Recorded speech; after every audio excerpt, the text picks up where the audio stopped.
Petisi menolak pemindahan ibu kota negara yang digagas 45 tokoh menjadi perhatian sejumlah pihak. Petisi yang telah diteken lebih dari 21.000 orang itu dinilai DPR sebagai tolak ukur suara rakyat.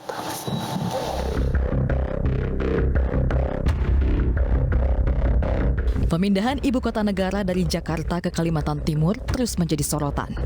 Sejumlah tokoh yang terdiri dari cendekiawan Muslim, purnawirawan TNI, dan ekonom menggagas petisi penolakan ibu kota negara pindah ke Kalimantan.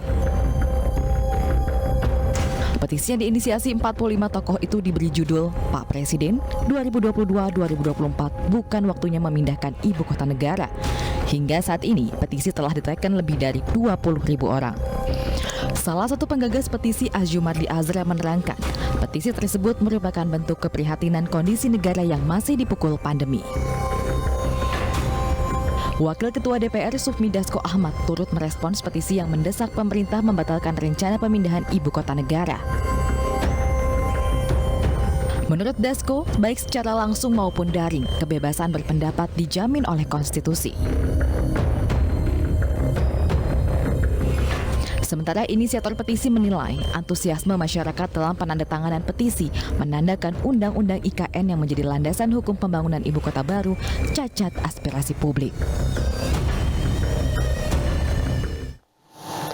Kita diskusikan persoalan ini dengan tenaga ahli utama KSP Ade Irfan Pulungan dan Koordinator Poros Nasional Kedaulatan Negara Marwan Batubara. Assalamualaikum, selamat malam Bapak-Bapak. Malam Mas Abraham. Ya, saya malam Pak Marwan. Bang Marwan terlebih dahulu. Bang Marwan, kalau kita melihat petisi yang digulirkan ini eskalasinya jelas terlihat. Saya kurang tahu malam ini apakah menyentuh angka lebih dari 22.000 karena pagi tadi sudah ada 21.000. Tapi yang menarik adalah bahwa ini disebutkan menjadi tolak ukur suara dan aspirasi rakyat. Agak klise saya tangkap karena Undang-Undang IKN ini kan disahkan oleh DPR. Bagaimana Anda menilainya? Ya, justru di samping ada petisi yang digagas oleh 45 tokoh itu karena memang punya alasan dan justifikasi yang relevan dan objektif, sebetulnya kita juga punya alasan kuat untuk membuat atau meminta kepada MK untuk membatalkan undang-undang tersebut. Jadi silakan, sudah dibahas, sudah disahkan oleh pemerintah dan DPR. Tapi ya kalau secara proses atau prosedur pembentukan undang-undang IKN itu melanggar konstitusi dan kaidah-kaidah yang berlaku, maka itu wajib batal. Karena itulah kita sudah mengajukan permohonan uji formil, uji terhadap layak atau benar tidaknya prosedur proses yang dilakukan pemerintah dan DPR, sehingga itu layak pula untuk diimplementasikan. Nah, faktanya kita punya banyak alasan yang menunjukkan bahwa proses itu dilanggar. Ya, sampai di sana yang saya tangkap berarti ada 2 poin. Dalam petisinya kan bahwa belum waktunya memindahkan ibu kota negara karena situasinya sedang genting pandemi COVID-19. Artinya bisa dipikirkan ulang kapan waktunya. Atau yang kedua, secara prosedural ini cacat formil. Yang mana menurut Anda yang memang sepatutnya paling dipertimbangkan?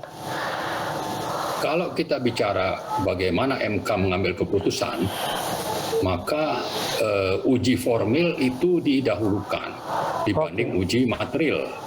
Karena itu kita sebetulnya melihat ini dua-duanya bermasalah.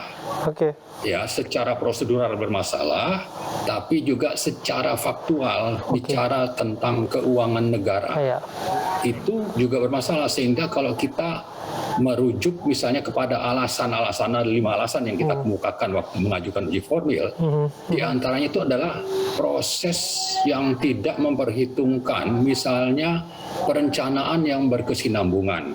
Ya. Kalau ingin menetapkan undang-undang, maka merujuk kepada perencanaan yang jelas. Di sana ada perencanaan jangka panjang, ada perencanaan jangka menengah, kemudian ada perencanaan pembangunan nasional nomor 25 2004. Nah, dari semua itu ternyata memang tidak ada rencana untuk membangun IKN itu dalam tiga dasar hukum tadi, sehingga kalau kita lihat di sebentar sedikit saya mau menguraikan kenapa ini sangat relevan untuk dipersoalkan adalah karena rujukan perencanaannya tidak mengikuti aturan yang berlaku, maka proses untuk penganggarannya pun bermasalah. Ya, awalnya disebutkan anggaran dari APBN 19%, belakangan disebutkan 53%. Ya, belakangan terus bertambah jumlahnya. Ya, bertambah, lalu APBN-nya juga bertambah, sementara APBN itu didapat dari hutang dalam kondisi kita hutang sangat besar, defisit 800 triliun, orang butuh makan, orang butuh pengobatan misalnya, tapi yang mau dibangun ibu kota. Pak Marwan, saya menangkap poin Anda. Harusnya ada skala prioritas untuk menggunakan anggaran di masa pandemi seperti ini. Saya ke Bang Ade. Bang Ade Irfan, kalau disebutkan soal legitimasi yang bermasalah, bukan hanya secara material tadi, itu dari suara mereka yang menolak di change.org, tapi juga soal formil tadi, prosedural untuk membentuk undang-undangnya. Bagaimana Anda melihatnya? Ya, Mas Abraham, kalau dicari kesalahan tentu pasti banyak. Itu mungkin bisa bertruk-truk alasan-alasan yang disampaikan oleh teman-teman Bang Marwan ini, ya, dari Sabang sampai Merauke pun juga kalau dicari kesalahan pasti banyak sekali kesalahan. Tapi saya pikir kita jangan melihat sesuatu itu dengan perbedaan, tapi kita harus melihatnya itu dengan kacamata sudut pandang ini adalah untuk kepentingan kita bersama, bukan untuk kepentingan kelompok tertentu dan bukan untuk kepentingan pemerintah hari ini. Membangun ibu kota baru itu seperti yang kita ketahui adalah Bang Ade, mohon maaf, mengapa kepentingan ini harus ditempatkan di atas prioritas kebijakan lainnya yang harusnya harapannya diarahkan pada penanganan pandemi? Misalnya pengelolaan anggaran yang seharusnya lebih banyak ke sana justru akan tergerus ke ibu kota negara yang baru. Nah, saya mencoba menyampaikan kepada kita semua, ya, Jakarta sebagai ibu kota hari ini kan sudah sangat luar biasa menampung beban, ya. Kita ketahui bersama hari ini di Jakarta kita dihadapkan dengan persoalan yang setiap harinya di depan mata kita banjir dan kemacetan. Belum lagi dalam beberapa waktu dekat ini kita sudah berapa kali mengalami gempa. Nah, ini kan artinya harus sudah kita perhitungkan dan harus kita pikirkan beban yang terlalu besar di Jakarta ini, ya, yang menampung dari segi pembangunannya, dari segi populasinya itu sudah semakin kredit. Nah, inilah pemikiran kenapa ibu kota itu harus dipindah dengan segera. Wacana pemindahan ibu kota ini kan sudah lama, sejak Presiden Soekarno. Ya, beberapa presiden sudah mewacanakan itu. Oke, soal momentum bahwa kita sedang di tengah pandemi COVID-19. Saya menganalogikan gini, kami itu sering diskusi gitu. Kita menganalogikan gini, kita punya keluarga, punya anak yang lagi sakit. Oke, dia lagi sakit. Apakah kita hanya berpikir untuk kesehatannya? Kenapa kita tidak berpikir bagaimana nanti setelah dia sehat, bagaimana masa depannya, pendidikannya dan lain sebagainya. Itu kan juga harus kita siapkan. Nah, dana alokasi kita, apakah kita misalnya di keluarga kita harus keluarkan semua untuk kebutuhan kesehatannya. Ya kan, kita juga harus berpikir, harus bisa menyiasati untuk kepentingan hidupnya ke depan. Nah, begitu juga misalnya pada masa hari ini. Oke, kita hari dalam kondisi masa pandemi, ya kan. Tapi kita juga harus berpikir bagaimana bisa mengalokasikan dana-dana yang ada untuk kita berpikir maju ke depan untuk pembangunan ibu kota baru ini. Yang kita langsung hanya melihat dari titik yang lemah saja. Gitu. Ya, tanggapan Anda, Pak Marwan?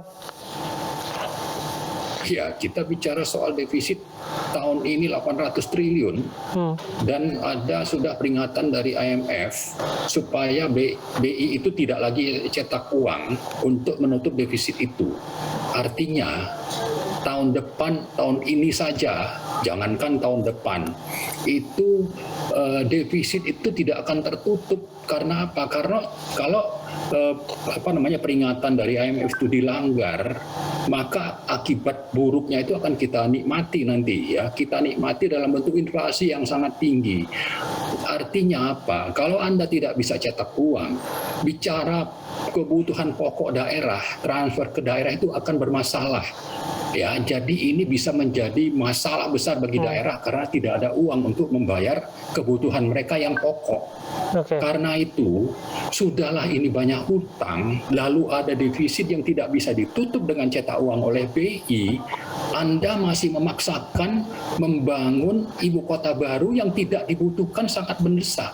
Tadi kalau bicara banjir ya, barusan 2 kali kita dengar cerita atau kita lihat di TV, termasuk ANN juga, ini juga menyiarkan yang di tempat yang akan jadi ibu kota itu banjir. Oke, itu satu dan lain hal pertimbangannya. Kita akan berbagi waktu singkat saja, Bang Ade Irfan. Apa yang Anda ingin tanggapi?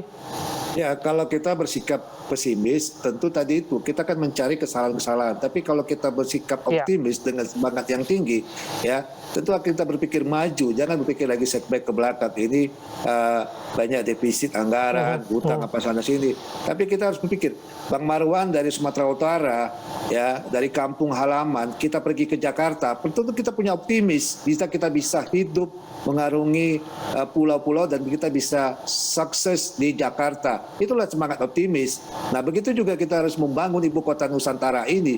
Kita harus semangat optimis. Ya.